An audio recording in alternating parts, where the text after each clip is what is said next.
Բարի երեկո հարգելի հետևորդներ, եթերում պրեսինգն է այսօրվա իմ զրուցակիցը Վանաձորի ընտրված քաղաքապետ Մամիկոն Ասլանյանն է։ Բարի երեկո, պարոն Ասլանյան։ Շնորհակալ եմ հրավերս ընդունելու համար։ Պարոն Ասլանյան, նախ ուզում եմ խոսենք ընտրությունների մասին, հունիսին տեղի են ունենալու ազգային ժողովի հերթական ընտրություններ։ Ուզում եմ հասկանալ մեր քաղաքացիները այլևս իրենք եւս նախընտրական տրամադրությունների մեջ են եւ արդյոք իրենք հասկանում են, որ սա սովորական ընտրություն չէ, ինչպես ասում են օրինակ փորձագետները, քաղաքական գործիչները, որ սա ճակատագրական ընտրություն է։ Հասարակության այն հատվածը, որը փոքրի շատ է ներգրավված է ինչ-որ քաղաքական պրոցեսների կամ քաղաքական իրադարձությունների ընթացքին հետևում է, կարծում եմ նախընտրական տրամադրություններն ավելի շատ կողմնորոշումների առումով, բայց եթե նայենք, որ դեռ ընտրություններին 2.5-3 ամիս ավելի կա, աշխարհային այնպիսի վայրի արագություններով է փոխվում, որ մի քիչ եթե վերացարկվենք ներհայաստանյան կյանքից, գուցե այնքան էլ նախընտրական չթվա աշխարհի անցուդարձը Հայաստանը այդ կոնտեքստում եւս ամեն դեպքում այո, քանի որ ուժեր կան, որոնք լայն թափով մտել են նախընտրական տրամաբանության մեջ, կարծում եմ հասարակության այդ իմ թված զանգվածի այդ հատվածի մոտ կան որոշակի նախընտրական տրամադրություններ ու ավելի շատ կողմնորոշիչների պահով, կարծում եմ այս պահին այդպիսի վիճակ է։ Իսկ այն, որ օրինակ Թուրքիայի արտգործնախարար Հական Ֆիդանը հայտարարություն արեց եւ իր անթակույց աջակցությունը ցույց տվեց եւ համակրանքը ցույց տվեց Նիկոլ Փաշինյանի նկատմամբ, այնուհետև եվրոպացի տարբեր չինովնիկներ, Կայա Կալասը եւ Մարտակոսը, Կայա Կալասը մասնավորապես ավելին ասաց, որ Հայաստանի իշխանությունները դիմել են իրենց, որպիսի աջակցություն ցուցաբերեն, ինչպես Մոլդովայում են արել։ Դրանից հետո ԱՄՆ փոխնախագահ Ջեյ Դի Վենսը Հայաստան այցելելով բացահայտ միջամտեց Հայաստանի ներքին գործերին եւ ասաց, որ աջակցություն է հայտնում Նիկոլ Փաշինյանին, Ալիևի, Էրդողանի քայլերը եւս մենք տեսնում ենք։ Այս ամեն ինչը ընտրողի վրա ինչպես է անդրադառնում, որովհետեւ սա ինչու եմ ասում, պարոն Ասլանյան, ինչու եմ սա ասում, որովհետեւ իշխանությունները դրանից հետո, այս բոլոր հայտարարություններից հետո իրենք համարում են, որ իրենք են, որ կան, վերջ այլևս իրենք ընտրություններում հաղթել են, իրենք ունեն բոլոր այդ ուժերի աշխարհակաղակական կենտրոնների աջակցությունը, հետեւաբար իրենց դեմ խաղ չկա, այսինքն իրենք համարում են վերջացել է արդեն ընտրությունները, իրենք կրած են, ինչ ուզեն կանեն։ Սա այս հայտարարությունները հասարակության տրամադրությունների վրա ազդեցություն ունեցել է նույնը։ Կարծում եմ հասարակության վրա այդրոպեական ազդեցություններ ունենում են տվյալ հայտարարությունները ընկալումների մասով, բայց մի պահ եթե նայենք ընդհանրապես աշխարհաքաղաքականությանը, սա ընտրություն է, այսինքն մեր հասարակության ընտրությունն է եւ ընտրությունները այս վերջին շրջանի, այս արևելաեվրոպական մասի հիմնական տարածքներում գնում են արևմտամետ եւ ռուսամետ տրամաբանության մեջ, նույնը ձեր թված Մոլդովայում։ Եթե այդ ծիրով նայենք, ապա այո, կարող են տրամադրություններ փոխել, բայց ես կարծում եմ դա ուղղակի ընտրական տեխնոլոգիա է, որպեսզի կարողանան դաշտը զատեն եւ կարողանան ցույց տալ, որ իրենք անվերապահորեն վայելում են արևմտյան, եվրոպական, ամերիկյան, թեկուզ նաեւ թուրքական կամ ադրբեջանական ինչ-որ լոբիստական կամ իշխանությունների, էլիտաների աջակցությունը, ընտրությունները ցանկանում են կառուցել այդ տրամաբանության վրա, բայց կարծում եմ դա շատ թյուր կարծիք է, որովհետև ես ուղեկցող ռեպորտաժներ եմ նաև դիտել հենց BBC-ի եւ այլ միջազգային հանրահայտ լրատվականներով, երբ որ ասում էին, որ լավ Ջեյ Դի Վենսը, որ իր աջակցությունն է, այսպես ասած, հայտնում Նիկոլ Փաշինյանի կառավարությանը, դա արդյոք ձեր թվածը չի եւ դա արդյոք չի խախտում քաղաքական էթիկայի եւ ներքին գործերին այլ երկրի տրամաբանությունը եւ այդ անալիտիկ լրագրողը պատասխանեց, որ կարծում եմ Ջեյ Դի Վենսը եթե ունենար այլ հենման կետ, այսինքն այլ հասցեատեր, չեմ կարծում թե միանշանակորեն կպաշտպաներ գործող իշխանությանը, մանավանդ որ իրենք էլ փայլուն գիտեն, որ գործող իշխանությունները անվերապահ հասարակության աջակցությունը հաստատ չեն վայելում, ուստի ավելի շատ այլընտրակի բացակայությունն է, որ տպավորություն է ստեղծում, թե այդ ուժի կենտրոնը միահեծան է եւ դա անվերապահորեն իշխանություններին տրված առաջնահերթություն է, կարծում եմ ուժերի բալանսավորման, ուժերի իմի բերման եւ ընտրական տրամաբանությունը ոչ իշխանությունների գծած սցենարով տանելու դեպքում կարելի է նաև ակնկալել նույն արևմտյան, ռուսական, չգիտեմ, իրանական եւ այլ, այսինքն շահագրգիռ բոլոր միջազգային կազմակերպությունների, էլիտաների ուշադրությունը, եթե կարողանալ կոնկրետ ընդդիմությունը իր միջից գտնել այնպիսի ռեսուրս, այնպիսի կոնսոլիդացիա, որ ստիպված լինեն նույն միջազգային կառույցները, միջազգային ուժերն ու էլիտաները հաշվի նստել նաև ընդդիմության հետ։ Իսկ քանի որ դեռևս ձևավորված ճակատ չկա, դեռևս չկա առաջնահերթություն ընտրությունների մասնակցության տրամաբանության, քաղաքական մեսիջները չկան ապագա ընտրությունների հետեւաբար աշխատում են էլիտաները, աշխատում են իշխանությունների հետ։ Իսկ քանի որ իրենք նաև այստեղ ունեն պրոյեկտներ, այդ թրիփի տեսքով, խաղաղության դարաշրջանի տեսքով իրենք կարծում եմ նաև ստիպված են իրենց շեշտադրումները տանել հենց իշխանությունների սատարման տրամաբանության վրա։ Ավելի պարզեցնում հարցս։ Ենթադրենք օրինակ Վանաձորցի կամ որևէ այլ մարզի բնակիչ կամ երևանցին ձեր կարծիքով ինչ է թե J.D. Vance-ը ասել է, որ ես աջակցում եմ Նիկոլ Փաշինյանին, ինքը գնալու է ՔՊ-ին եւ Նիկոլ Փաշինյանին ձայն տա, հաշվի առնելով այն ներքին խնդիրները, այն ձախողումները, որ ունենք մեր երկրի ներսում։ Դեռ չենք խոսում աշխարհաքաղաքական կենտրոնների հետ հարաբերությունները։ Մեր երկրի ներսում, այս ձախողումների, այս անօրինությունների, այս պատկերի հիման վրա, երբ որ արտագաղթը մեծացել է, եթե այդքան լավ է, ինչու են մարդիկ փախչում այստեղից, ինչու իրենց ապագան երիտասարդները չեն կապում Հայաստանի հետ։ Հիմա ինչ է թե J.D. Vance-ը ասել է ես աջակցում եմ Նիկոլ Փաշինյանին։ Իրենք գնալու են Նիկոլ Փաշինյանին եւ ՔՊ-ին են ձայն տալու։ Տեսեք, եթե դաշտը մենք բաժանում ենք սև սպիտակի նախկին ներկայի արևմտամետ ռուսամետի, ապա եթե մենք վերջին տարիների քրոնոլոգիան նայենք, հակառուսական տրամադրությունները մեր հասարակությունում պիկի վրա են։ Այսինքն այնպես չի, որ այստեղ ռուսական ուժի դեմոնիզացիա է գնում եւ իշխանությունները փայլուն առավելագույնս օգտվում են այդ ռուսական ներկայացուցչության, ռուսակ մետության, չգիտեմ, ռսաստրկության ու ռսահպատակության այդ եզրույթների վրա եւ կարողանում են հասարակությանը նաեւ տրամադրել։ Էլի եմ ասում, քանի դեռ ընդդիմությունը, չգիտեմ, միացյալ ընդդիմության որոշակի հատվածներ չեն կարողացել պրագմատիկ, պլանավորված եւ աշխարհին տարբեր կենտրոններին մեսիջներ հղել եւ բռունցք ցույց տալ իրենց կայունությամբ, իրենց պոտենցիալով, կարծում եմ այդ միահեծանությունը դեպի այդ սեգմենտ աշխատելու է, դա կլինի J.D. Vance-ը, դա չգիտեմ Ռուբիոն կլինի, դա չգիտեմ Կայա Կալասը կլինի, ով կլինի, քանի որ այլ կողմից կարծես պաշտպանվողի կարգավիճակում են, այսինքն եթե հաշվի ենք առնում, որ կան ռուսամետներ եւ արևմտամետներ, ինչին ամենևին ես համաձայն չեմ, ես չեմ կարող ասել, որ եթե մարդը, ասենք, Ռուսաստանի ծագում ունի կամ ռուսական կապիտալ է ներկայացնում կամ, չգիտեմ, մեր քաղաքական հանրային դաշտում, եթե ուշադիր հետևեք, ռուսախոս արևմտամետներ են եւ, չգիտեմ, հայախոս ռուսամետներ, այսպես որ նայենք հետեւաբար դա շատ հարաբերական է, բայց քանի որ տրամաբանությունը կառուցվում է հենց դաշտը բաժանելու վրա, իսկ ռուսամետ, ճակերտներում ռուսամետ ուժերը պաշտպանվողի կարգավիճակում են։ Ինչու է այդպես։ Ես չեմ կարող ասել, կարծում եմ դա սխալ դիրքավորում է, չկա նախ պիտի հայկական իշխանությունը ձևավորվի հայակենտրոն մարդկանցից, հայամետ մարդկանցից եւ տարածաշրջանը այնպիսի երման կաթսայի է նման, որ կներեք որևէ ռուսամետ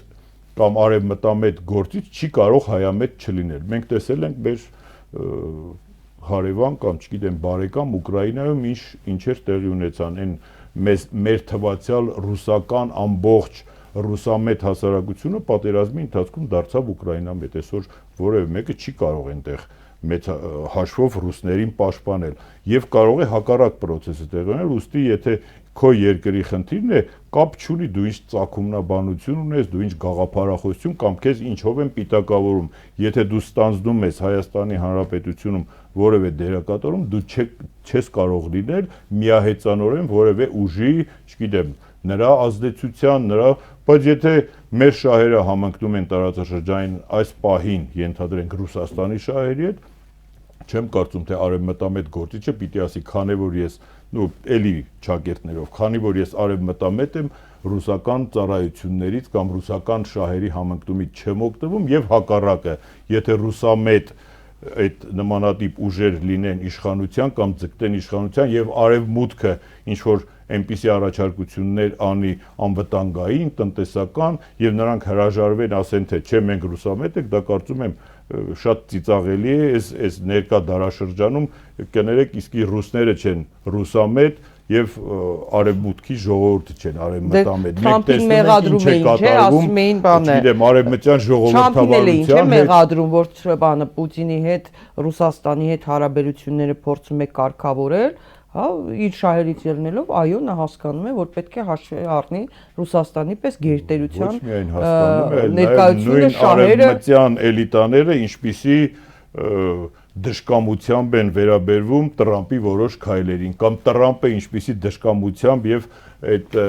թուլամորթության ակնարկներ է անում նույն եվրոպական կառույցներին, հետեւաբար այսօր այդ տարանջատումները շատ ինչ որ հարաբերական են արևմտամետ քարոզչություն, դե իշխանությունների կառուցած քարոզչությունը հենվելու է, հիմնվելու է խաղաղության, ռուսամետության, արևմտամետության վրա։ Հիմա ինչքան էլ քարոզչություն անեն, հա, տեսեք, նույն այս տաղավարում աշխարհահռչակ Ջեֆրի Սաքսը, ամերիկացի աշխարհահռչակ տնտեսագետ վերլուծաբան, նա հայ ժողովրդին դիմելով ասաց հույս չունենաք թե որ Միացյալ Նահանգներից, հա, այդքան հազարավոր կիլոմետրերից գալու են ձեզ աջակցել։ Հետևաբար դուք պետք է կարողանաք լավ հարաբերություններ հաստատել տարածաշրջանի ձեր հարևանների հետ, տարածաշրջանում ներկա երկրների հետ, այդ թվում եւ առաջին հերթին նշում է Ռուսաստանը, Չինաստանը, Իրանը, այսինքն հասկանում էր, որ ինչ բնականաբար ռեգիոնալ խաղացողները, որովհետեւ անմիջապես եթե Ռուսաստանին ենք մեղադրում, քավլիցի Ռուսաստանը թող ինքը իր շահերը ոնց ուզում է տանի, բայց մյուս կողմից էլ այս տարածաշրջանի մաս է, ինչպես երեք Ալեքսանդր Իսկանդարյանը ճիշտ ասաց, ասում է հասկացանք, որ ուզում եք դեպի Եվրոպա ձգտում եք, չգիտեմ, Եվրոպա մետ եք, Ամերիկա մետ եք կամ բան, բայց փաստ է, չէ, որ մենք գտնվում ենք մեծ մերձավոր արևելքում եւ Սիրիայում ինչ կատարվում է մեր վրա է անդրադառնում, Ռուսաստանի ֆակտորն է նշում, չես կարող չէ դրանից փախչել։ Հիմա գալու են, հա, ռուսները սխալներ արեցին Արցախի հետ կապված, իսկ ամերիկացիները իրենց ճիշտ պահեցին։ Եվրոպացիները իրենց ճիշտ պահեցին, Մակրոնը չէր տարավ ստորագրել տվեց Պրահայում։ Ինձ թվում է մենք հաճախ ուղղակի ֆետիշացնում ենք արևմտամետությունը, դա ավելի շատ երևի մոդային տուր գնալու եւ Եվրոպայից որոշակի միջոցներով այստեղ որոշակի իմիջ ստեղծելու է, որովհետեւ ելի եմ ասում, չի կարելի արևմուտքից լինել արևմտամետ եւ ռուսից լինել ռուսամետ։ Պիտի լինել շահամետ, այսինքն դու քո շահերի պաշտպանը կանգնես եւ որ պահին քո արտաքին քաղաքականությունը, քո անվտանգային քաղաքականությունը, քո տնտեսական քաղաքականությունը թույլ է տալիս դու որ չափով որ հարաբերվես տվյալ ուժային քաղաքական կենտրոնի հետ, դու պիտի հարաբերվես, բայց ամեն դեպքում դու պիտի ունենաս միջազգային մեծ գարանտիաներ, որպեսզի քո երկիրը ավելորդ անգամ այս վերջի տարիների նման չգնա առճակատումների եւ կներեք սրա նրա այդ կրվախնձորն ու այդ մանրադրամը չդառնա ամենակարևոր խնդիրը կարծում եմ դա է որ պիտի կարողանալ այնպիսի ճկուն քաղաքականություն վարել եւ կարծում եմ միջազգային բոլոր խաղացողները այնքան իրենց գլխով այսպիսի բաներ են անցել գնացել որ իրենք փայլուն հասկանում են որ հայերը չեն կարող լինել միակողմանիորեն որևէ կողմ նախ մեծ սփյուռք ունենք եւ արևմուտքում եւ Ռուսաստանում եւ սփյուռքի ազդեցությունը տնտեսական, մշակութային, բարոյական ազդեցությունը մեր վրա շատ մեծ է, ուստի չի կարելի տրվել մի կենտրոնի միահեծան, կներեք, մետությանը եւ տերը տալ մյուս բոլոր բնակավարներին։ Ինչ եմ սա հարցնում, տեսեք, Հայաստանը շատ հաճախ ես կարդում եմ նաեւ սոցիալական ցանցերում մարդիկ ասում են, ահա, Սիցիլիա է դարձել, հա, այսինքն կրիմինալը բաց, այսպես գործում է, դատական համակարգը չի աշխատում, իրավապահ մարմինները ծառայեցվում են մի անձի տեղաշարժին, հա,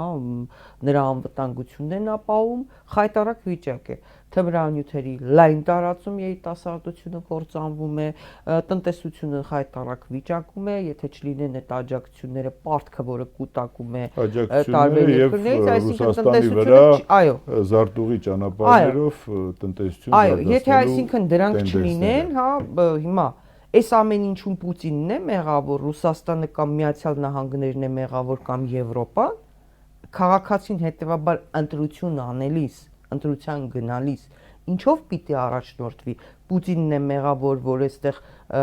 իրավապահ համակարգը բարդակի է վերածված, որ չեն աշխատում, որ դատարաններից տարիներով մարդը քաշքշոցների մեջ է սովորական խնդիրներով, ուզում եմ հասկանալ, կամ որ ասենք ԿՊ-ն կոռուպցիայի մեջ խրվել է, կոռուպցիայի դեմ էր պայքարում իբրև դե, սա այստեղ Պուտինն է մեղավոր կամ որևէ երկրի ղեկավար։ Հիմնականում մեղավորներ փնտրում են այն ուժերը, այն մարդիկ, ովքեր սեփական պատասխանատվությունից խուսափելու համար այդ շրջանցիկ ճանապարհներով մեղքի աշճան ուղղում են այս կամ այն ղեկավարին, երկրին, ուժային կենտրոնին եւ այլ եւ այլ։ Ես կարծում եմ, որ այն իշխանությունը, որը ստանձնել է այս երկրի պատասխանատվությունը, բոլոր առումներով ինքն է պատասխանատու եւ պետք չի մեղավորներ փնտրել, մեղավորները նրանք են, ովքեր որ պիտի իրենց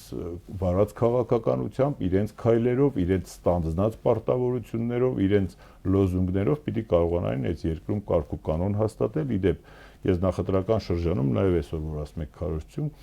տեսնում եմ հիմնականում տնտեսությունից են խոսում տարբեր մեծ ու փոքր ուժեր, կուսակցություններ, բայց ես օրինակ ներքին անվտանգությունից խոսելու, արտաքին անվտանգությունից մեծ առումով խոսելու տենդենսներ չեմ տեսնում։ Ես օրինակ որպես քաղաքացի, որպես իրավաբան, որպես այս երկրի իրավապահ համակարգի կողմից հանիրավի հետապնդման ենթարկված անձ, ինձ համար ամենակարևորներից մեկը երկրի ներքին անվտանգությունն է, որի բաղադրիչներն են դատական անկախ իշխանությունը, իրավապահ անկախ համակարգը եւ ոչ թե մեկ կամ մի խմբի ծառայելու կոչված իրավապահ մարմինները։ Ուստի եթե երկրում չկա նորմալ դատական իշխանություն, այսինքն չկա օրենք եւ կարգ ու կանոն, չկա դատական անկախ իշխանություն, որը կներեք գոնե մի 90%-ով անկաշկանդ է իր որոշումները կայացնելու մեջ, ապա որևէ արտաքին անվտանգության, ներքին տնտեսական անվտանգության, չգիտեմ, տնտեսության զարգացման մասին հեռանկարում չի կարելի խոսել, որովհետև մենք մեր աչքի առջև տեսնում ենք, որ մարդուն քաղաքական նպատակահարմարությունից ելնելով մարդկանց ոչ միայն մի հոգու կարող են ունեզրկել, կարող են, չգիտեմ, ապօրինի գույքի, չգիտեմ ինչով ինստական թվերից սկսած հետապնդումների ենթարկել, էլ եմ ասում, քանի դեռ որևէ ուժ իր վրա նաև այդ պատասխանատվությունը չի վերցրել, որը բաղադրիչն է մեր տնտեսության, մեր երկրի, էլ եմ ասում, նույնիսկ քաղաքական պայքարի մեջ, եթե դու գիտես, որ կա անկախ դատական համակարգ, որտեղ իրականացվում է արդարադատություն, իսկ դա պետության հենասյուներից մեկն է, բարոյական, օրենսդրական հենասյուներից մեկն է, եթե դու գիտես, որ կա դատարան, որը անկաշառ է, որը անկաշկանդ է, դու կարող ես եւ պայքարել, եւ քո ճիշտը առաջ տանել, եւ կարողանալ քո խնդիրները տանել, բայց երբ որ դու գիտես, որ քո ավել խոսքից, քո ավել գործողությունից, որը երբեք հանցագործություն չի, քեզ կարող են չգիտեմ, հետապնդել, ճնշումների ենթարկել եւ դատարանների մի մասը կարող են քեզ դրա համար կալանավորել, տնային կալանք տալ եւ այլ, մարդկանց մեծ մասը կաշկանդված է իր գործունեությունը, տնտեսական, քաղաքական, չգիտեմ, հասարակական գործունեություն իրականացնելիս, երբ որ այդ պատժիչ մեքենան հանիրավիորեն կանգնած է, կախված է քո գլխին, դա նաև գործիքներից մեկն է, որ հասարակության այդ ժողովրդավարության ցուցանիշը իջեցրել է մի քանի անգամ։ տեղական ինքնակառավարման մարմիններում, լրագրության մեջ, տնտեսական գործունեության մեջ մենք վերջին տարիներին տեսնում ենք հետընթաց եւ ձեր ասած կոռուպցիայի ընկալման ցուցանիշով Հայաստանը կրկին վատ առումով առաջատարների շարքում է, որը փաստում են միջազգային կառույցները եւ ամենևին ոչ ռուսամետները կամ չգիտեմ ով։ Նույն դատական իշխանություն հարցերը, որ շոշափեցիք, դա չափազանց կարևոր է նաև տնտեսության համար, առաջին հերթին, որովհետև հենց տնտեսության համար է առաջնահերթ։ Հենց տնտեսության համար առաջնահերթ, ներդնողը պիտի իմանա, որ ինքը պաշտպանված է օրենքով։ Այո, պաշտպանված են։ Բայց երբ որ տեսնում եմ մի գիշերում հանկարծ որոշում է կայացնում Նիկոլ Փաշինյանը, որ պղնձամոլիբդենային կոմբինատից պետք է բաժնեմաս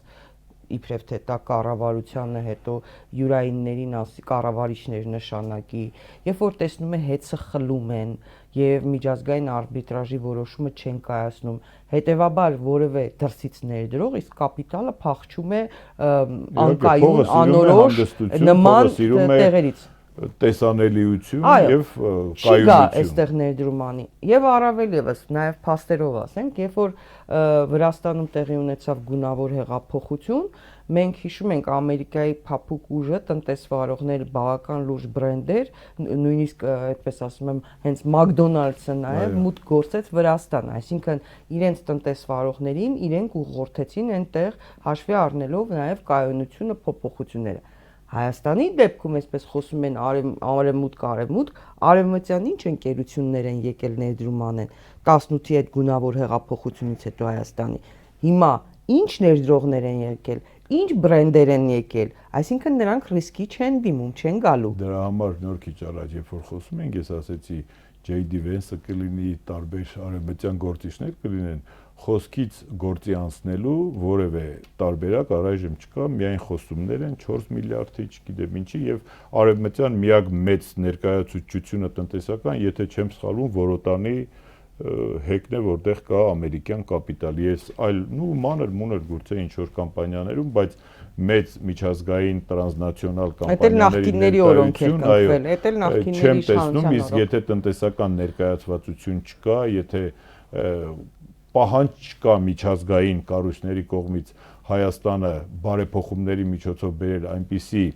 օրենսդրական, դատական կառավարման համակարգի, որտեղ մարդը, տնտեսվարողը պաշտպանված է, կարծում եմ դրանք ընդհանրապես միջանկյալ կամ կարճաժամկետ շահերի հետապնդման գործընթացներ են, որոնք միտված են այս տարածաշրջանում հիմնականում Ռուսաստանի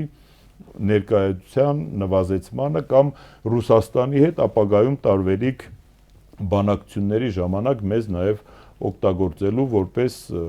չկողմնորոշված կամ բուֆերային ուժի։ Պարոն Ասլանյան, լավ, J.D. Vance-ը նորմալ է, որ աջակցություն է հայտնում, ենթադրենք, ցույց է տալիս իր համակրանքը, արևմուտքը։ Բա երբ որ Թուրքիայի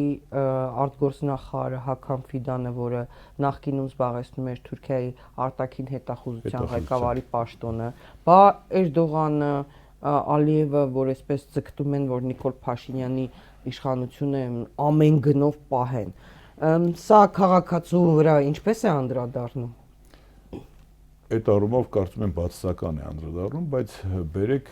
տարածաշրջանը դիտարկենք այլ տեսանկյունից։ Իմ կարծիքով ավելի շատ Նիկոլ Փաշինյանն է ուզում, որ իրեն տվյալ ուժերը պաշտպանեն ամեն գնով եւ ամեն գնով ինքը իր գործողություններով ցույց է տալիս, որ ինքը չի ուզում տանել սրացման, չի ուզում հիշել մեր պատմական անցյալը, չի ուզում հիշել մեր, չգիտեմ, էթնիկական զտումները, չի ուզում հիշել Արցախյան, չգիտեմ, գոյամարտը, Արցախի պատմությունը եւ ինքն է իր գործողություններով հենց այդ մեսիջները հղում, որպեսզի իր նկատմամբ այդ տվյալ ուժերը ունենան, եթե մենք այսօր նայենք, որ Թուրքիան նաեւ արևմտյան կամ ՆԱՏՕ-ի միակ ներկայացուցիչն է այս ռեգիոնում եւ ամենաուժեղ բանակներից մեկն է աշխարհում եւ նաեւ ՆԱՏՕ-ի երկրորդ բանակն է, Թուրքիան կարելի է դիտել նաեւ արևմուտքի որպես բաղկացուցիչ մաս։ Իհարկե ոչ հենց այդպես։ Չէ, արևմտյան քաղաքակրթության մասին եմ ես ասում, ոչ թե ուժային ներկայացուցչության, այնտեղ նաեւ կարող են շահերի չհամընկնումներ նաեւ լինել։ Այլ է խոսքը Ադրբեջանի մասով, որովհետեւ Ադրբեջանը ըստ էության իր արժեվ դրված տասնամյակների խնդիրը լուծել է, կներեք, պարտված ազգից դարձել է հաղթող ազգ, Ալիևը միջազգային հանրության աշխում թեկուզ իր չգիտեմ, բռնապետ, ինչ լինելով հանդերձ ձեռք է բերել իր պատմական հողերը հետ բերողի հրճակ ու վաստակ եւ նաեւ նրան որոշ արևմտյան կառույցներ նաեւ կարգել են որպես տարածաշրջանային ուժային տնտեսական կենտրոններից մեկը բնականաբար Ալիևը ինչքան հնարավոր է առավելագույնը մեզնից ճնշումով, շանտաժով կկարողանա կամ չի կարողանա քամել մեզանից, ամեն դեպքում ինչին որ այսօր Ալիևը հասել է, կարծում եմ դա իր այդ մաքսիմում մինիմումի արանքի պլանն է, իհարկե նրանց ախորժակը երբեք չի դադարի, այստեղ ես չեմ ասում հարևանների հետ անդադ պիտի պատերազմենք, կռվենք եւ այլ, բայց գիտեք ինչ, եթե մի խնդիր լուծում է ոչ արդար ձևով, այդ խնդիրը միևնույնն է հողի տակ թաղելով այդ խնդիրը չես դուծում, այդ խնդիրը միտեղից դուրս է գալու, հետեւաբար այդ կայուն խաղաղությունը, երկարատև խաղաղությունը շատ հարաբերական հասկացություն է, եթե մեր մեջ, չգիտեմ, պատմական, բարոյական արդարության զգացում չկա, միևնույնն է մի սերունդ այս կողմ, չգիտեմ, մի 5 տարի են կողմ, այդ խնդիրը ծարս է լինելու։ Իվերջ այսօր աշխարհում պատերազմող բոլոր երկրները միմյանց հետ, հա, պայմանագրեր ունեին կնքած եւ խախտում են։ Այո, բայց օրինակ ինձ մոտ տպավորություն է, մանավանդ որ Թուրքիայի արտգործնախարարը իր այդ խոսքում, որով աջակցում էր Փաշինյանին, նա հղում է կատարում ինչ որ սոցհարցումների։ Այսինքն աշխարհաքաղաքական տարբեր կենտրոններ, երկրներ տարբեր, իրենք եւս հետևում են եւ իրենց սոցհարցումներն են անում։ Ինձ մոտ տպավորություն է, որ նրանք իսկապես ինչքան էլ ԿՊ-ն ուռճացնի իր թվերը, պատկերը եւ այլն, այդ կենտրոնները, այդ երկրները տեսնում են ռեալ հասարակության լուրջ դժգոհությունը Փաշինյանից եւ ԿՊ-ից։ Եվ տեսնելով, որ Փաշինյանի վարկանիշը շատ ցածր է, դրա համար նրանք ստիպված են իրենց աջակցությունը հայտնել։ Եթե սխալվում եմ, ինձ, չգիտեմ, գուցե սխալ եմ մտածում, որ կարծում եմ, որ եթե Փաշինյանի վիճակը լավ լիներ Հայաստանում, եթե ԿՊ-ի վիճակը վատ լիներ, այդքան ընկած ցածր ցուցանիշ չունենար, հա, վարկանիշ, այդ կենտրոնները չէին, դրա կարիքը չէին ունենա, որովհետև իրենք ռիսկ են անում, իրենք միջամտում են այլ երկրների գործերին։ Երբևէ Թուրքիան իրավունք է ունեցել մեր երկրի ներքին գործերին խառնվի կամ Ալիևը կամ ասենք որևէ կենտրոն բան են արել, հա, նման այդպես բաց հայտարարություններ։ Խնդիրը կարծեմ ունի երկու կողմ, եւ ձեր ասացի մեջ լուրջ տրամաբանություն կա եւ նաեւ պիտի հաշվի առնել վերջին ժամանակներում, ասենք 5-6 տարում, ովքեր են մեր այսօրվա վիճակի շահառուները, բենեֆիցիարները, դրանք Ադրբեջանն ու Թուրքիան են։ Թուրքիան Ադրբեջանին, այսպես ասած, մեծ եղբայրություն անելու միջոցով, Ադրբեջանի միջոցով կարողացավ հասնել տարածաշրջանային լուրջ լծակ ձեռք բերելու։ Հետևաբար իրենց համար այդ ստատուս քվոն պահպանելը նաև խնդիր է, լավ առումով իրենց համար խնդիր է, բնականաբար, եւ պիտի կարծենք նայել շահերի տեսանկյունից, այլապես եթե մենք զուտ հասարակական ընկալման տեսանկյունից նայենք, չեմ կարծում թե Հայաստանի Հանրապետությունում Էրդողանը կամ Ֆիդանը վայելում են ինչ որ այնպիսի էմպաթիա, որ նրանց ասածը այստեղ լուրջ ազդեցություն ունի, հետեւաբար այդ սուրի երկու ծայր, կարծում եմ ավելի շատ ուղղակի իրենք ուզում են իրենց հավանությունը հայտնել այսօրվա Հայաստանի Հանրապետության ղեկավարին, ինչ իրենց նաև շահերը հետապնդելով, որովհետև իրենք արդեն այս մարդուն տեսել են եւ բանակցությունների մեջ, եւ պատերազմի մեջ, եւ իրենց հետ համագործակցելու, խորը համագործակցելու պատրաստակամության մեջ։ Իրենց ինչին է պետք նոր մարդիկ, իրենց ինչին են պետք մարդիկ, որոնք կարող են ունենալ այլ սկզբունքներ, այլ մոտեցումներ, մարդիկ, ովքեր կարող են ունենալ այլ կապեր, թե Արևմուտքում, թե Ռուսաստանում եւ կարողանան բանակցությունների այնպիսի ֆորմատ ու ճակատ ձևավորել, ինչպես օրինակ Մինսկի խումբը կար, որը լուծարեց Ալիևը Նիկոլ Փաշինյանի հետ, միջազգային ապահովության մեխանիզմներ ստեղծել Հայաստանի նկատմամբ ոտնձգությունները, ճնշումները, շանտաժները դադարեցնելու։ Հետեւաբար իրենց համար այս ստատուս քվոն կներեք գտնովի է ու ուստի մի քիչ բնական է որ իրենք։ Բայց դա նշանակում է, որ իրենք գիտեն, որ Փաշինյանի վարկանիշը լուրջ խնդիրներ ունի։ Հայաստանի Հանրապետությունը իմ կարծիքով գուցե սխալված լինեմ, վխտում է օտարերկրյա գործակալական ցանցերով, ծառայություններով, բնականաբար այդ նույն սոցիոլոգիական հետազոտությունների միջոցով, այդ նույն հատուկ, չգիտեմ, շարժերի միջոցով իրենք բնականաբար այս երկրի անցուդարձից տեղյակ են ու բոլորն են տեղյակ ու ունեն նաև իրենց ձեռքի տակ այդ հետազոտություններն ու տրամադրությունների մասին պատկերացումները, հետեւաբար իրենք նաև մտավախություն ունեն, որ այստեղ կարող է ինչ-որ բան փոխվել, ուստի դա նաև բնական է իրենց կողմից։ Ուզում եմ խոսենք նաև իշխանությունների այդ հոխորտանքի մասին, որ ասում են թույլ չենք տալու Գյումրի 2 անեք, Գյումրի 2 սցենար, ըստ էության ինչ էր Գյումրիում, անդիմությունը մի քանի ճակատով մասնակցեց եւ հետո հետագայում միավորվեցին, հա, ինչ կա դրա մեջ, որ վերցնում ես տակտիկա է, մարտավարություն է, որը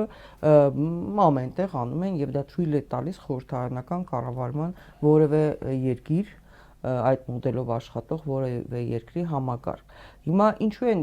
դա անընդհատ այսպես սպառնալիք որպես հնչեցնում, որ թույլ չենք տալու Գյումրի 2 անեք,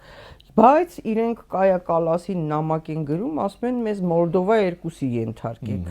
չէ՞։ Դրա համար Կայա Կալասը եվրոպացի պաշտոնյան իրեն ապահովագրելու համար, որտեղ ինքը հասկանում է, որ այդպիսով ինքը միջամտում է այլ երկրի գործերին։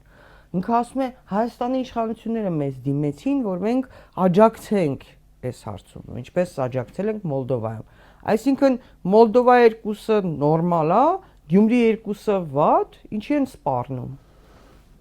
Եթե հաշվի առնենք, որ եթե մոտենանք այն տեսանկյունից, որ դա քաղաքական հայտարարություն է, թույլ չենք տալու, գուցե քաղաքական պայքարի մեթոդներով թույլ չեն տալու, բայց եթե դա հաշվի առնենք որպես վարչարարության, որպես իշխանության ուժի ցուցադրության տեսանկյունից, բնականաբար իրենք դա սպառնալիքի տեսքով են հնչեցնելու, որպեսզի հասարակությանը գուցե եւ նաեւ նախապատրաստեն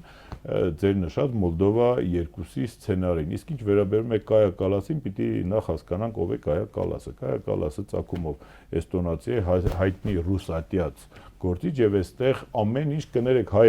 Կայա Կալասի կամ չգիտեմ Ինչքան Շարլ Միշելներ այդքան բան։ Չգիտեմ Բորելի ու մյուսի համար կներեք ով է հայը ընդհանրապես կամ Հայաստանի Հանրապետությունը, գուցե հա ավելի խորքային պետություններում Ֆրանսիա, Ամերիկա եւ այլ հասկանում են, որ հայկական գործոնը, չգիտեմ հայ եկեղեցին, քրիստոնեությունը, վերջը Սփյուռքը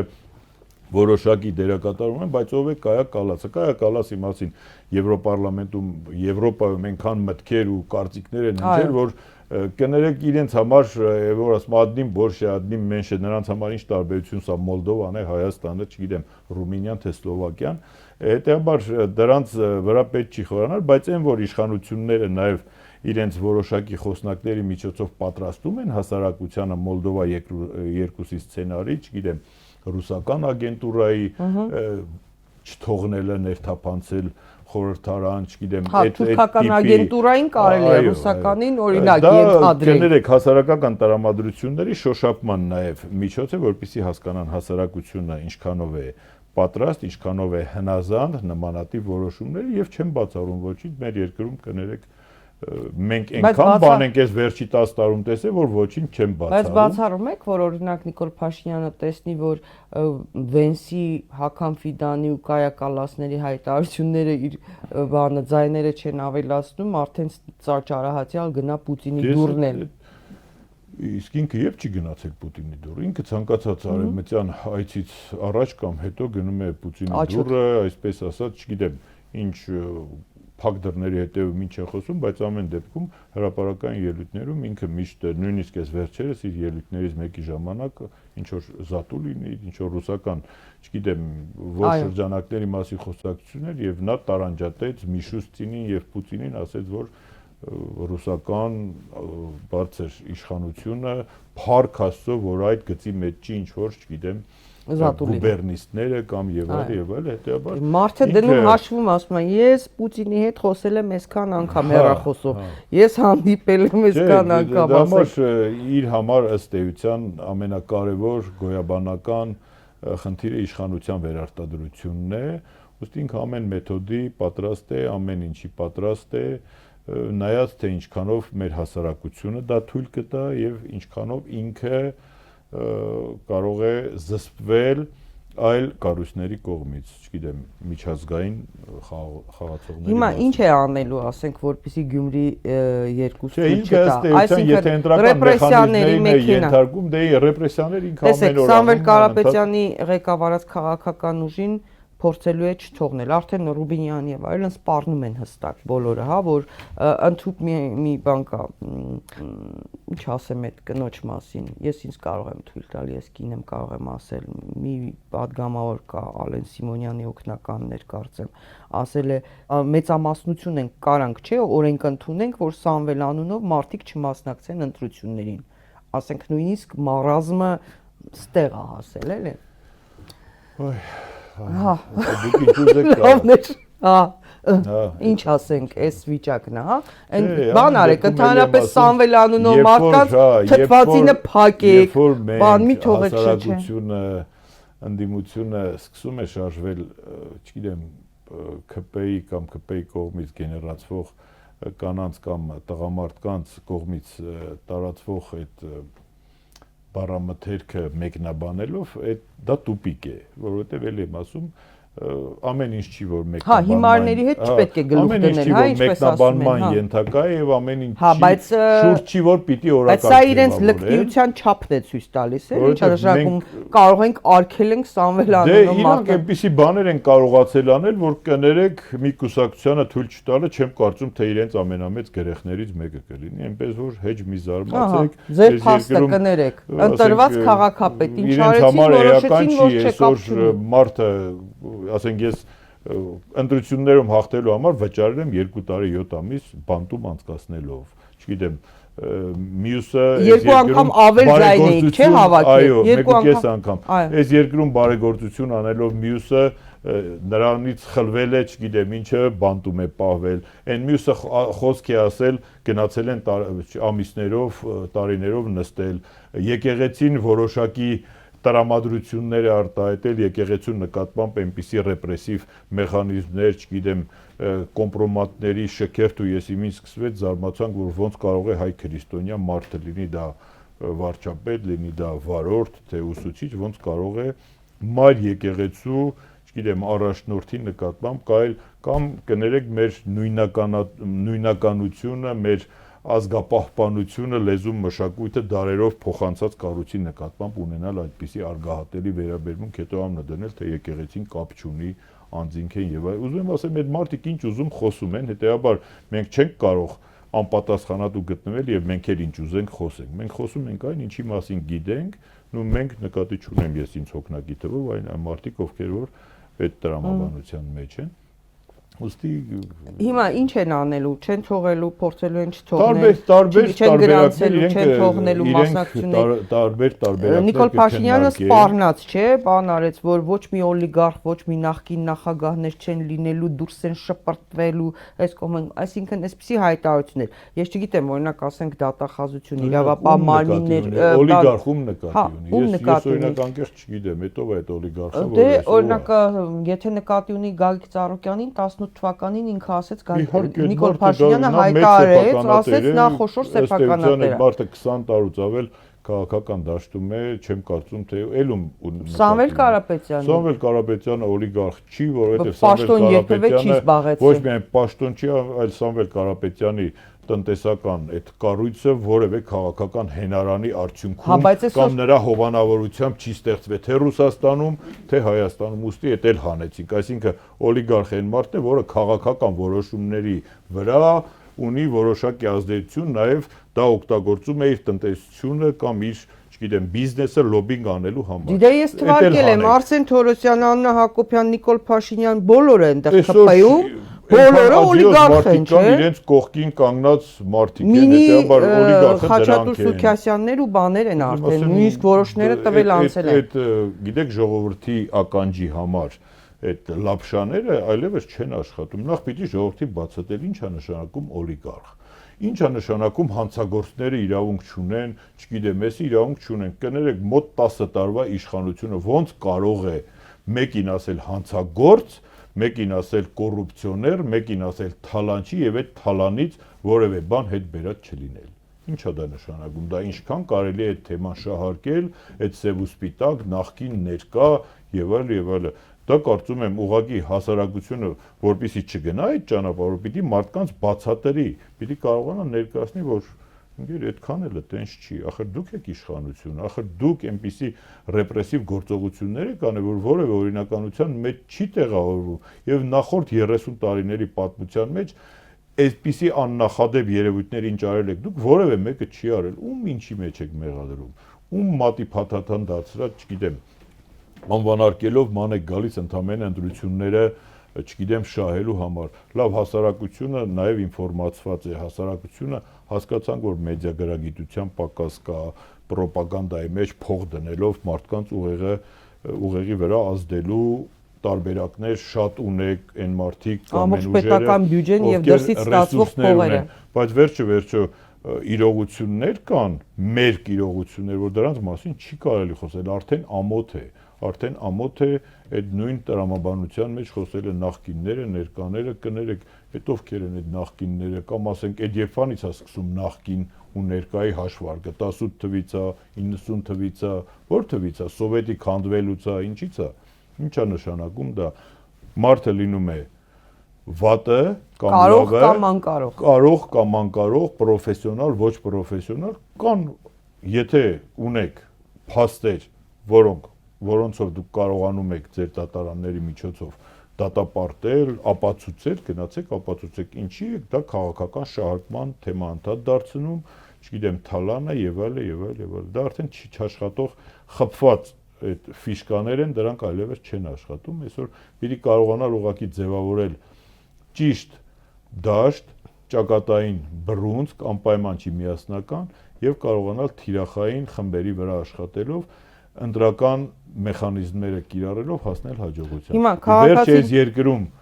ընտրությունների միջոցով է ձևավորվում իշխանությունը, թե չէ, բերեք հասկանանք, կամ թող ընդհանրապես այն բանի Ուկրաինայի նման, չգիտեմ, ինչ անեն, ասեն ընտրություն պետք չի, որովհետեւ չգիտեմ, պատերազմ է։ Հա, բայց երկիր չմնա տակը։ Պարոն Ասլանյան, պատկերացնում եք, եթե օրինակ ասենք, թե նախկին իշխանությունների բոլոր 3 նախագահների մասին եմ խոսում, ասենք նրանցից որևէ մեկը, օրինակ ասենք բանաներ, նրա ավտոշարասյունը, ասենք Տեր-Պետրոսյանի լիներ, Ռոբերտ Քոչարյանի, Սերժ Սարգսյանի ավտոշարասյունը վրաերթի ենթարկեր հղի կնոջը, սպաներ եւ որևէ մեկը պատասխանատվություն չկրեր։ Որևէ մեկը, հետո Նիկոլ Փաշինյանը ցինիկաբար դուրս է գալիս ու ասում է, «Էդ ես չեմ, այդ վարչապետի ավտոբուսն է»։ Դուք շատ մեծ բան եք ասում, դուք պատկերացնում եք նախորդ իշխանությունների ժամանակ, չգիտեմ, որևէ միջազգային կառույցի աշխատակցի քաշքշեր ոստիկանը, չգիտեմ, կամ մտնեին առավոտ ծեքին նրանց տուն, երեխաների ներկայությամբ, չգիտեմ, պիժամայով հանեին տանեին բաժիններ, չգիտեմ, խոսքի ազատության համար լրագրողներին եսիմ ինչ հանեին ու ինչպիսի մեծ միջազգային կառույցները ինչ այդ, չգիտեմ, ինչ գուլ էին բարձրացրել, չէ՞, ու այսօր կներեք հասարակությանը պատրաստել են այնպիսի, որ իրենց ամեն ինչ կարելի է եւ իրենց դատվել չի կարելի, իրենց դատել չի կարելի, իրենց քննադատել չի կարելի, իրենց քաղաքականությունը ամենապուպուշն է, իրենք ամենալավն են, իրենք կոռուպցիայի դեմ պայքարող են, իրենք արդարամիտ են, իրենք չեն թալանում, չեն գողանում։ Այսինքն ժողովուրդը իրենց կարծիքով ուզում է կիսագրագետ, օրինակ ասենք թե երազել է հայ ժողովուրդը, էրոտիկ ֆիլմերում բան երկրորդական կամ չգիտեմ ինչ դերեր խաղացող մեկը գա Հայաստանի ազգային ժողովի նախագահի պաշտոնը զբաղեցնի։ Երազել է, որպեսզի ասենք նախարարներ լինեն, իրենց որոշումները կյանքի կենսական հարցերի վերաբերյալ որոշումներ կայացնեն, մարդիկ ում կենսագրությունը մի քանի տող է, ծնվել եմ, այսինչ դպրոցն եմ գնացել եւ այսինչ պաշտոնն եմ զբաղեցնում, մարդիկ ովքեր օրինակ ասենք Թուրքիայում անհասկանալի ինչ որ բան են ունեցել, կյանքի ինչ որ ժամանակահատված են ունեցել, շատ բան, հա, մարդիկ այս հայ ժողովուրդը երազում էր սրան, կամ ասենք թերուս Նիկոլ Փաշինյան վարչապետը, այդքան, հա, մեր ժողովրդի պլանկան այդպես իջեցրել են։ Հասարակությունը կենթանի մեխանիզմ է, ժողովուրդը նույնպես, եւ այդ մեխանիզմի վրա անընդհատ, ելի եմ ասում, տասնամյակներ շարունակ այն թույլ կետերին, էմոցիոնալ թույլ կետերին տարբեր գործիքներով, լրագրողական, մեդիա, տնտեսական, կրոնական եւ այլ մեխանիզմներով հասարակությանը բերել նախապատրաստել են այս երևույթներին, այսինքն որ հասարակության ներկայացնեն այնպես, որ ավելի լավ է կներեք սատանա լինի, ավելի լավ է թուրք լինի, ավելի լավ է, քան նախկին իշխանությունները։ Հենց դեմոնիզացիան դրա մասին է, երբ որ Ալիևը դրա համար էլ հայտարարել է 21 թվականին, որ ինքը Ադրբեջանը մեծագույն դեր է ունեցել 2018 թվականի ապրիլին գարնանը տեղի ունեցած իշխանափոխության մեջ Հայաստանում տեղի ունեցած եւ ասում է ես ասում էի որ գեներալները գող են հայ ժողովուրդը սկսեց կրկնել նույնը Ալիևը ասում է ինքն է բերել Նիկոլ Փաշինյանը Ալիևը այսօր հաղթող է ինչ ուզի կբարբաջի ինչ ուզի կխոսի որովհետեւ նրա բեռնին եկող չկա բայց բերանին եկողը մի կողմ ինչ ասում են սինխրոն անում են իրար հետ այսպես թե այնպես post factum ինքը ինչ ուզեք կարող է ասել թե որքան է նրա ունեցած ազդեցությունը այստեղ եղել ըստ էության այս պահին որևէ կերպ չեն կարող մեկնաբանել կամ ասել բայց ամեն դեպքում են որ կներեք իրավունք ունի ասելու իրավունքը վաստակել է որ ասում այո հիմա ունի իրավունք իդեպ քիչ առաջ նայեցի Ռուբեն Ռուբինյանը ազգային ժողովի փոխնախագահ ԿՊ-ական հայտարարել է որ օլիգարխ ասելով նկատի ունեն Գագիկ Ծառուկյանին եւ Սամվել Կարապետյանին որովհետեւ ուզում են ունենալ ազդեցություն քաղաքական գործընթացների վրա նորից եմ կրկնում նույնիսկ այս որոշ падգամավորների ԿՊ-ականների կանայք են նույնիսկ օլիգարխ կանայք ասենք թե նույն սրան դրա եղբայրները չգիտեմ սանիկները խավոր սանիկները Փաշինյանի մի քանի 100 տարվա մեջ բոլոր ստորությունները կատարվել են ժողովրդի անունից երբ որ իրենց վրա այդ ժողովրդի ընտրյալի պատմուճանը դրել են եւ ասում են մենք ժողովրդի ընտրյալներն ենք ժողովրդի անունից էլ կատարում են այդ բոլոր չար գործողություններից բայց ժողովրդին նաև ասում է դու աղքատ ես որովհետև ուղեղումը տաղքատություն քանի դեռ ժողովուրդը իր մեջից իր ներսից չի կարողացել ձևավորել այն հակազդման մեխանիզմներն ու հակազդող մարդկանց իրենք այդպես էլ անելու են որովհետև իրենք պարակտված պահում են ժողովրդի տարբեր հատվածների իրենք այդ մեխանիզմներին հստակ տիրապետում են հասարակության որ սեգմենտի վրա ինչ գործիքակազմով ազդեն եւ քանի դեռ իրենց մոտ այդ բաժանիր որ տիրես քաղաքականությունը աշխատում է այդ հաց եւ տեսարաններ այդ շոուների մեխանիզմը 24-ժամյա նորությունների մեխանիզմը քանի դեռ աշխատում է իրենք կհաջողեն երբ որ ժողովրդի մեջից կարողանան ծնվեն առաջնորդներ կարողանան վերցնել առաջնորդությունը կարողանան գաղափարապես արդարամտորեն կազմակերպել այդ ժողովրդի հակազման մեխանիզմներն ու բռունցքը իրենք կդադարեն նման կերպ վերաբերվելուց Պարոն Ասլանյան, նաև այդ հայտարարության մեջ Նիկոլ Փաշինյանը անդրադառնում է նախկին նախագահներին ու ասում է, որ թույլ չէ տալու, որ իրենք բանանեն վերարտադրվեն, որ դուրս են շպրտվելու քաղաքական դաշտից Նախ հələ մի կողմ թողնենք, այն որ դու ես ընդհանրապես, հա, այս հարցը, բայց ենթադրենք, ասենք թե դու մարդ ես, որը այդ վաստակը, այդ ճանապարհն ունես անցած։ Մի վարքյան, Լևոն Տեր-Պետրոսյանը չի մասնակցում ընտրությունների, իր քաղաքական ուժն է մասնակցում, Լևոն Զուրաբյանը առաջադրվել է վարչապետի տեխնացու եւ բանակցություններ է վարում տարբեր քաղաքական ուժերի հետ, իրենց մասնակցության ձևաչափի վերաբերյալ։ Երկրորդ նախագահը հայտ է ներկայացրել եւ նա դրա իրավունքը ունի։ Նրա անցած ճանապարհը, նրա փորձը ունի։ Սերժ Սարգսյանը ինքը անձամբ չի մասնակցում, հանրապետական կուսակցությունը դեռևս վերջնական որոշում չունի ինչ ձևաչափով է մասնակցելու ընտրություններին կամ մասնակցելու է արդյոք թե ոչ։ Այս հայտարարությունը, երբ որ նա անում է, իսկ Նիկոլ Փաշինյանը մտածում է, որ ժողովրդի վրա կարող է ազդել, դա իրեն այսպես օվացիաներ կլինեն, ժողովուրդը կասի ես քո ցավը տանեմ, ես ինչ ուժեղ ես, Էլեն Ռոբին Հուդը չի էլի, որ խաղում է, ժողովուրդը հասկացել է, հա, տակը այսպես Քաչնազարից մի վատագույն սցենար է դրած կերպարի իմաստով։ Բայց ուզում եմ հասկանամ, ժողովրդի վրա սա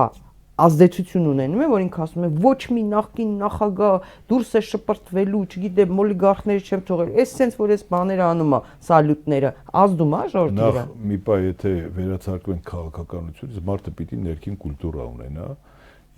իրենից բավականին պատկառելի տարիք ունեցող եւ վաստակ ունեցող մարդկանց մասին կարծիք արտահայտելուց պիտի առաջնորդվի կոռեկտությամբ, ել չեմ ասում քաղաքական կոռեկտությամբ, երկրորդը նախորդ ժամանակաշրջանում մեր պետության, անկախ պետականության, գործունեության 35 տարվա մաթեմատիկան ու աշխարհագրությունը, ես թե բերենք այս համեմատենք 26 թվականի մաթեմատիկայի ու աշխարհագրության հետ, մեր հայրենիքի կորուստները, մեր կորուստները, մեր բարոյական նկարագիրը, հասարակության անհանդուրժողականության բարձր դոզավորումը, իրար թշնամաբար հայհոյող կանայք, չգիտեմ, ամեն բարոյական մեխանիզմներն ու գծերը անցած, չգիտեմ, եկեղեցու նկատմամբ այդ սատանայապաշտական երևույթները ու համեմատենք նախորդ 3 նախագահների ժամանակաշրջանը, կներեք, այդտեղ որևէ քննադատության դեպի այս կողմը որևէ նժար չի տեղափոխվի լավ առումով։ Հետեւաբար ավելի շատ դա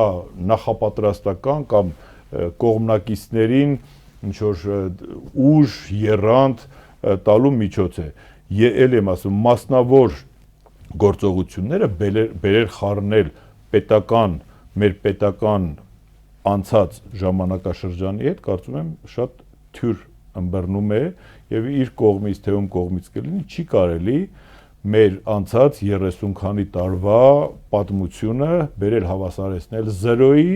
եւ ասել, որ ոչ մի լավ բան չի եղել, այսօր ես լավ բան եմ անում, կներեք որևէ այն շոշափելի արդյունք մեծ առումով որևէ մեկը չեմ կարծում թե այս երկրում նկատում է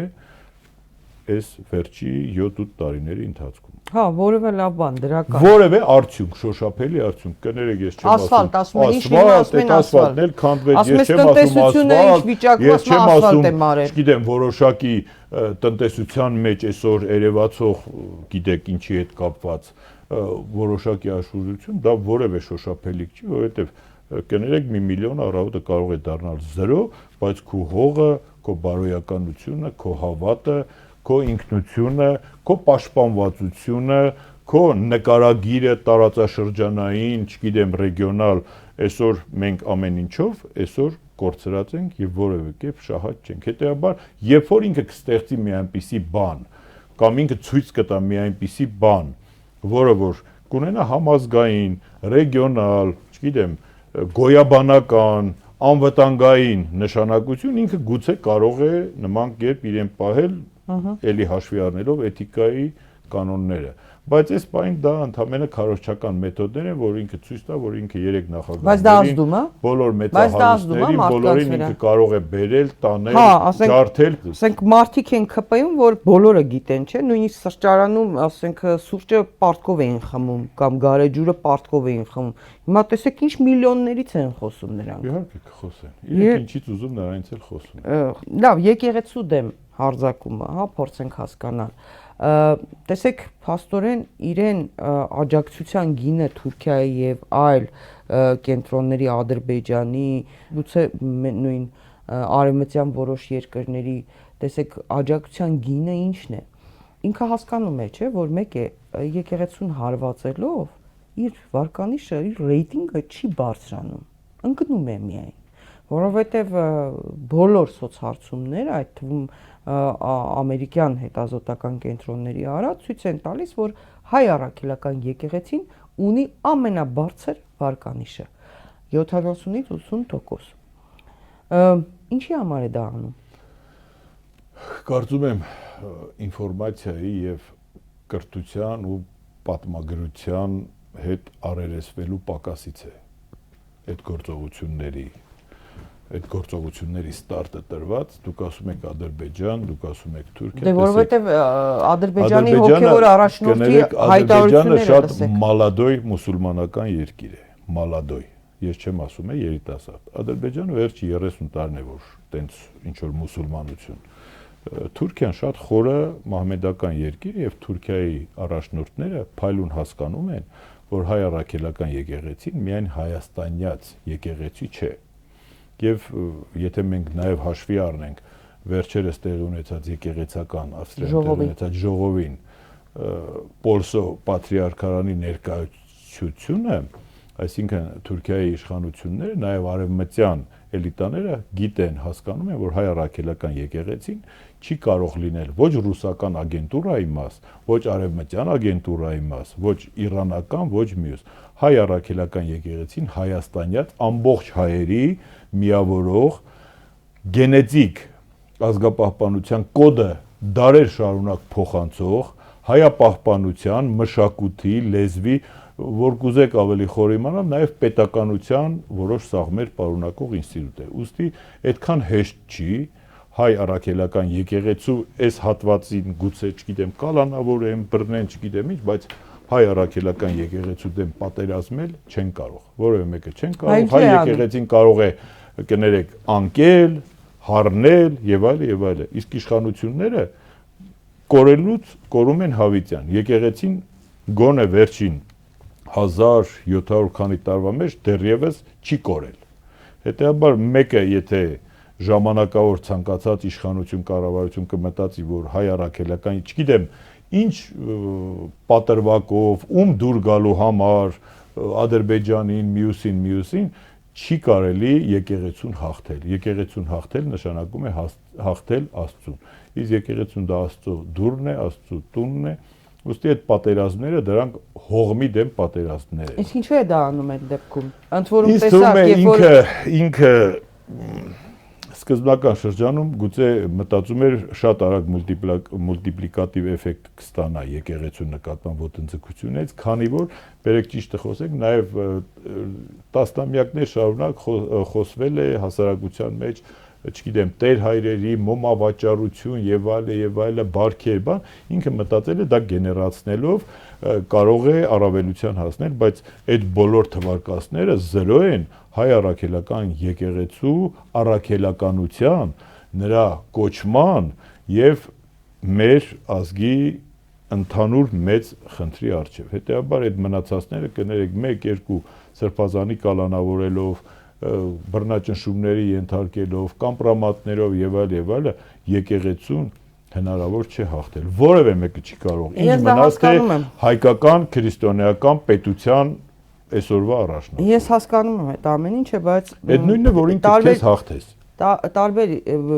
նորմալ երկրները, հա, որտեղ այսպես բան արկածախնդիրներ չեն ղեկավարում կամ բան այլ երկրների կամակատարներ չեն ղեկավարում, նրանք այսպես իրենց ծրագրերը այս եվրոպեական չեն կազմում, իրենք այսպես հեռահար ծրագիր են անում։ Հա, ինչ եղավ։ Ուկրաինական ուղղափառ եկեղեցին այնտեղ պարակտված է։ Նույն Սաակաշվիլին, Վրաստանի ուղղափառ հիմա նորից են փորձում թիրախավորել, այսինքն միշտ հեղափոխությունները գունավոր թիրախավորել են եկեղեցին ավանդականը։ Բայց ինչն է ուզում ասեմ, ամեն դեպքում այդ երկրները իրենք կարճաժամկետ ծրագրեր չեն իրականացնում եւ այս ընթացքում որ մտածում էի Նիկոլ Փաշինյանին բանը իմ մոտ վիզուալիզացվեց այսպես այն ворթի կերպարն է այն ճիճուն որ մտնում է բան խնձորի մեջ չէ սկսում ամեն դեպքում ապականել որովհետեւ հետքը մնում է եւ այդ երկրները նայում են ամեն դեպքում այսպես հասկանում եք եթե նույնիսկ 0.01%-ը Նիկոլ Փաշինյանին եւ ԿՊԱ-ականներին հետևելով սկսեց հայհոյան գրել մեր վեհապար հայրապետի, կապ չունի անձով է, եկեղեցու այլ հոգեվորականների հասցեին, արդեն իսկ իրենց պլանը ինչ որ իմաստով բան են անում, չէ՞, այդ ворթը որ մտնում է դրա համար ասում, ինքը այդ ճիճունը, այդ ворթն է, էլի, որ մտել է խնձորի մեջ ու ամեն դեպքում մրգի մեջ ու ինքը ապականում է։ Անկեղծ ասած ես պիտի մտնեմ ուղեղի մեջ, որ հասկանամ ինչի է անում։ Եթե ինքը համարում է, որ ինքը այդ ձևի առաքելություն է իրականացնում, բա իհարկե։ Դա կարծում եմ մի քիչ շատ ինչ-որ տեսիլքի նման է հայտնված, որովհետև էլի եմ ասում, նման եկեղեցին ու բանակը մեծ, չգիտեմ, տուրբուլենտությունների զոնաներ չեն պետության մեջ, էլի, եթե հաշվենք, որ եկեղեցին հա անջատ է, այդտեղ մեծ ռեֆորմներ չի կարելի անել առանց ցնցումների։ Իսկ եկեղեցու հանդեպ ընդհանրապես պետական իշխանությունը սահմանադրությամբ բացարձակ որևէ իրավունք չունի, բացի չգիտեմ, վարչական որոշակի մեխանիզմներից կամ հարկային եկեղեցու նկատմամբ իրավունք չունի որևէ ոտնձգության։ Իսկ թե ինքը ինչ է ուզում անել, կներեք, ես չեմ կարողանում մեկնաբանել, չեմ կարողանում Վազգեն Արաչինի մասին շատերս են, չէ՞ հիշում, բայց Վազգեն Արաչինի մասին իր կենթանության օրոք հիշում եք ինչ բամբասանքներ, բայց որևէ մեկը իրան թույլ կտար նման բան, էլ խոսում էին, որ ընտանիք ունի, էլ երեխաներ ունի, էլ սիրուհիներ ունի։ Այո, բոլոր ովքեր որ այդ ժամանակաշրջանում եղել են գիտեն, կներեք, բայց որևէ ղեկավար իրեն թույլ է տվել դա անել ու իր համակիր այդ խմբակներին էլ հա ուղղորդել ու հայհոյել վեհապարին, դա, այսինքն դա եմ ասում, իրենք հասան դրան, գոնե այդ կենտրոնները հիմա արձանագրում են, որ X% այդ գաղափարը կրում է, արդեն որդը գցել են։ Օվերտոնի պատուհանի սկզբունքն է, բայց էլ եմ ասում, այդ մեխանիզմները մեր 2000 տարվա հավատքի վրա չեն ազդելու, իսկ վեհապար Հայրապետի իր կոչմանը արժանապատիվ ու արժանավայել կեցվածքը արդեն խոսում փաստ է այն մասին, որ այդ մարդը չտրվեց որևէ մանիպուլյացիայի, չգնաց որևէ ոչ քրիստոնեական, ոչ հայրական քայլի եւ իր առաքելությունը, իր ծառայությունը իր ժողովրդին շարունակում է իրականացնել անվրդով եւ աներեր։ Կարծում եմ հենց եկեղեցու խորքային հավատավոր մարդու ու հովվապետի էությունը հենց կայանում է նրանում, որ ինքը չպետք է տրվի այզրոպեական որևէ գայթակղության պատասխանելու, մտնելու որևէ մանիպուլյատիվ եզրույթի մեջ, ոչինչ, այս ժամանակներն էլ կանցնեն, կարծում եմ վեհապար Հայրապետը այս ամեն ինչից ավելի ուժեղացած դուրս կգա։ Պարոն Աստանյան, բնականաբար Փաշինյանը ԿՊ-ն դիմելու է ընտրակեղծիքներին, նույնիսկ այսպեսի, չգիտեմ, օդում կախված լուրեր եմ լսել, չգիտեմ որքանով է բան, որ արդեն ահռելի քանակությամբ անձնագրեր են տպել, չգիտեմ ինչպես են դա դրելու շրջանառության մեջ, որ տարբեր մանիպուլյացիաներ են անելու, այսպես արդեն ակնհայտ է, նույնիսկ չեմ ասում, որ փորձեն արգելել որոշ քաղաքական ուժերի մասնակցություն։ Ժողովուրդը հաշտ է լինելու դրա հետ, որտեվ ինձ չգիտես ինչու թվում է, որ այսպես կացան եռում է ժողովուրդը, այլևս գուցե ձայն չեն հանում, բայց լուրջ դիմադրություն կա։ Օրինակ մենք տեսնում ենք լուրջ դիմադրություն դպրոցում, ինչպես իմ զրուցակից կրթության փորձագետ Սերոփ Խաչատրյանը ասաց, որ ուսուցիչները դպրոցները լուրջ դիմադրություն են ցույց տալիս, երբ որ ասում են Արարատը պետք է հանեք, պատմությունը կեղծում են, Փարքի անկյունը, հերոսների անկյունը Ժաննա Անդրեասյանը կարգադրությամբ, ասենք Արմավիրի դպրոցներից մեկում եւ դրա մասին ահազանգել էին ծնողները, լուսանկարներ հրապարակվեց 44 օրյա հերոս տղաների լուսանկարները աղբանոցն են նետում։ Այսինքն այս ամեն ինչը կուլ է տալու, թե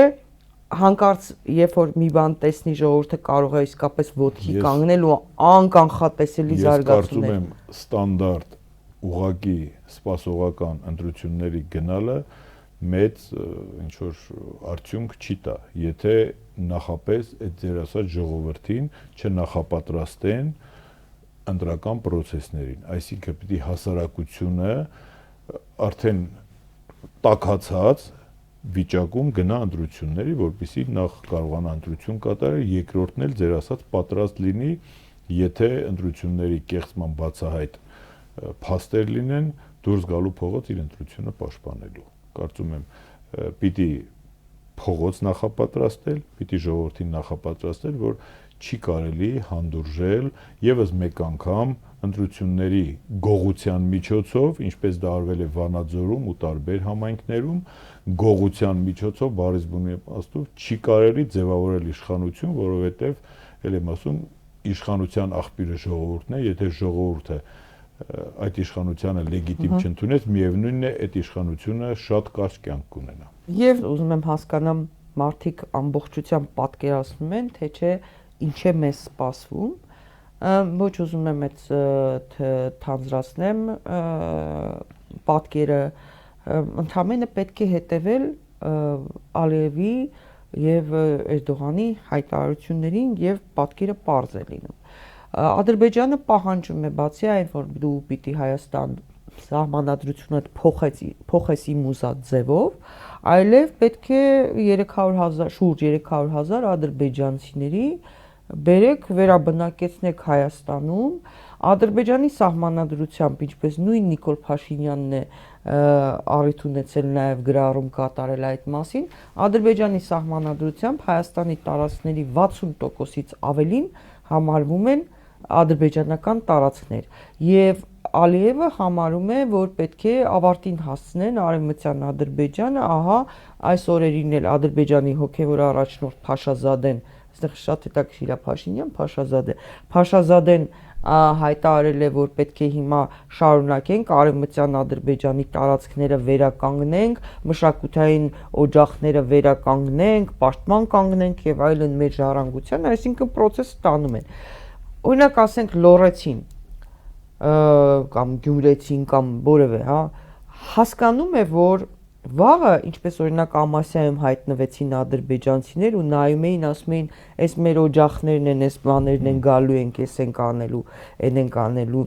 Կոնդի թաղամասն են Երևանի ներկայացնում որպես Ադրբեջանի տարածք, Սիլաչին եւ այլն, կենտրոնը էին եկել, չէ՞, ներխուժել։ Հիշում եք, հետո վիդեոներ էին արել։ Օրինակ, ասենք, մեր համակարգացիները, մեր ժողովուրդը հասկանում է, որ վաղը, երբ որ Ալիևը ասում է, արդեն այդ 300,000 ադրբեջանցիները դիմել են Հայաստանի կառավարությանը, Հայաստանի կառավարությունն էլ խուսափում է հարցին պատասխանել, դիմել են թե ոչ, լղոզում է։ Որ վաղը կարող է իրենց դուռը ծեծի, ինչ որ ադրբեջանցի, ասի մի խոսքով դուրս արի, էս իմ հողն է, էս իմ տունն է, ընդհանրապես դու ով ես, այստեղ չպետք է ապրես։ Մեր քաղաքացին հասկանում է այս ընտրությունը, որ նաև դրա մասին է, այսինքն վաղը այդ 300,000 ադրբեջանցիները այդ արևմտյան Ադրբեջան ծրագիրն են ընտրում, թե Հայաստանն են ընտրում, որն են հասկանում է սա, որ դուրը իր կթագի մի ադրբեջանցի կասի դուրս արի, սա իմ տունն է։ Քանի որ Ալիևը 5 կազինոիստ է, իգրոման է, նա մաքսիմալ գինը բացասնելու համար այդ 300,000 եւ այլ դրանք թեզեր են, որոնք մտցնում են հայ 400 են ասում, բայց ինքը ասեց 300,000-ի համար դիմել են կառավարություն։ 250,000 կարծեմ հայ է ապրել, չեմ ասում Կիրովաբադ, էլ չեմ ասում։ Հա, բայց պիտի բարձրացնող լինի այդ հարցը։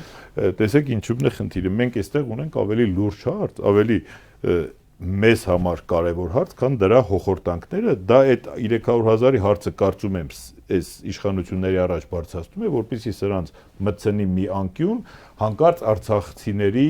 վերադարձի իրավունքի հարցը միջազգային ատյաններում ավելի լեգիտիմ հիմքերով չվերականգնելու համար։ Ալիևը խաղացող է ու հասկացել է, որ այդ պարտիաները, որտեղ ինքը շանտաժի միջոցով է, այստեղից շատ մեծ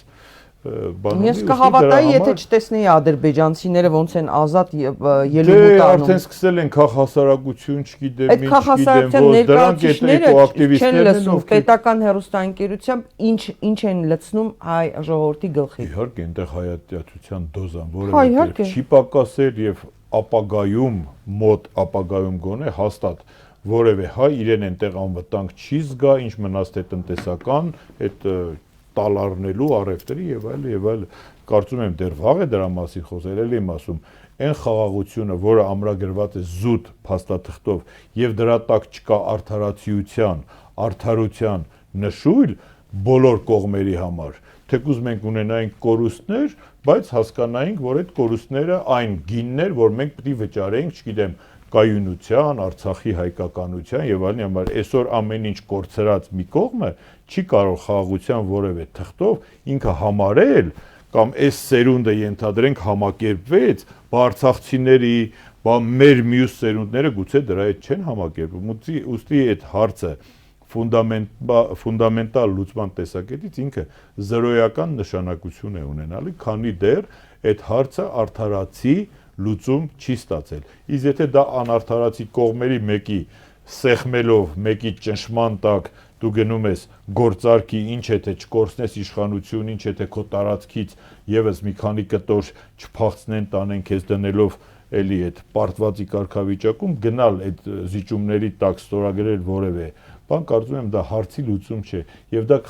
կայուն խաղաղության երաշխիք չի կարող ամենևին հանդիսանալ։ Ուստի դրանք այդ մանիպուլյացիաները թե այս կողմից, թե այն կողմից սահմանադրության փոփոխություն կներեք, հայ ժողովուրդը ոչ խաղալիք է, ոչ պլաստիրին է, որ ինչ որ մեկը որոշի փոխելու է, թե չի փոխելու։ Եթե Նիկոլ Փաշինյանը այս ընտրություններում կրի պարտություն, բնականաբար այդ Ալիևի սահմանադրությունն էլ չկա, կամ եթե Նիկոլ Փաշինյանը չկարողանա իր ուզած սահմանադրական մեծամասնությունն ունենա, Աստված մի արածցե իր այլ պարագայում, այդ ո՞նց է փոխելու այդ սահմանադրությունը։ Դե դրա համար Ալիևը ամեն ինչ անում է, որ Փաշինյանը անցնի, որ հետո Դե Ալիևը ինչքան որ անի, այնքան Փաշինյանը չի անցնի։ Փոխի։ Ալիևը ինչքան որ անի, այդքան Փաշինյանը չի անցնի, որովհետև մեր սպիները դեռևս թարմ են, մեր հիշողությունը դեռևս թարմ է, այս հասարակությունը կարող է լռել, կարող է տնքալ, կարող է չխոսել, բայց Աստված չանի, եթե հանկարծ իր այն վերքի վրա աղլցրեցի եւ անարդարության այդ դոզայի տակ ժողովուրդը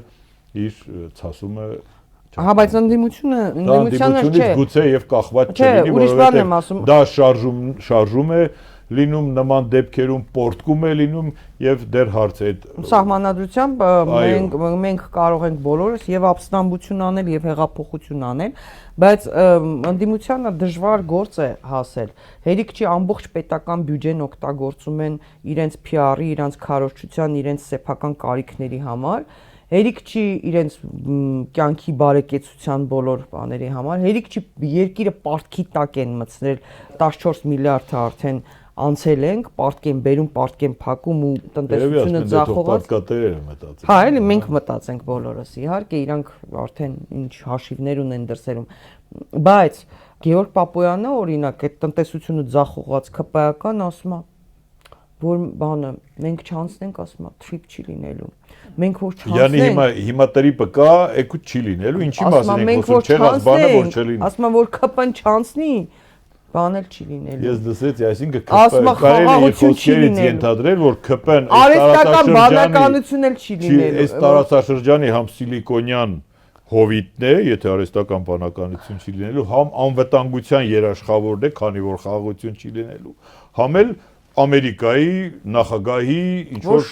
ավագ գործընկերն է, որ ոչ մի բան չի լինելու, կարծես ԿՊ-ով է սկսվել այս կյանքը կամ ԿՊ-ով ավարտվելու է, հետեւաբար դրանք ընդհանրապես Ռուբենը Մխիթարյան շատ լավ էր, թթվածին էլ չի լինելու, որ ԿՊ-ն չընտրվի, ոչ մի բան չի լինելու։ Նախ չեղած բանը լինի թե չլինի, մենք դեռ չենք զգացել դրա լինելու դեպքում մենք ինչ ենք շահում, հիմա էլ հասկանանք չլինելու դեպքում ինչ ենք շահում։ Այսօր չկա եւ ապրում ենք, հետեւաբար երբ որ կլինի ու դա կլինի ինչ որ Հայաստանի համար օգուտ, թող լինի կտեսնենք։ Եթե դա չկա, ինչը որ չլինի, մենք ինչ կարող ենք մեռնենք, որ չլինի։ Չենք մեռնում, չէ, ապրում ենք, չէ, որ չկա։ Այդ իր ասած որ է։ Ըստ իրանց կարևորը Նիկոլ Փաշինյանը կա, էլի։ Դե բնականաբար իրենց հոգևոր, գաղափարական, քաղաքական հայրն է, իրենց համար բարեկեցություն ապահովում է, անվտանգություն ու պաշտպանվածություն, պետական մեքենան իրենց համար օգտագործելու հնարավորություն տվողանձն է, իհարկե պիտի գովան ինչպես իրեն։ Այո, Նիկոլ Փաշինյանը չլիներ ԿՊ-ն որտեղից էր աշխարհը տեսնելու, իսկ Աննա Հակոբյանը չէր տեսնի։ Շնորհակալ եմ, պարոն Ասլանյան, շատ հետաքրքիր զրույցի համար, հարգելի հետևորդներ, իմ զրուցակիցն էր Վանաձորի ընտրված քաղաքապետ Մամիկոն Ասլանյանը, կհանդիպենք, հաջողություն ձեզ։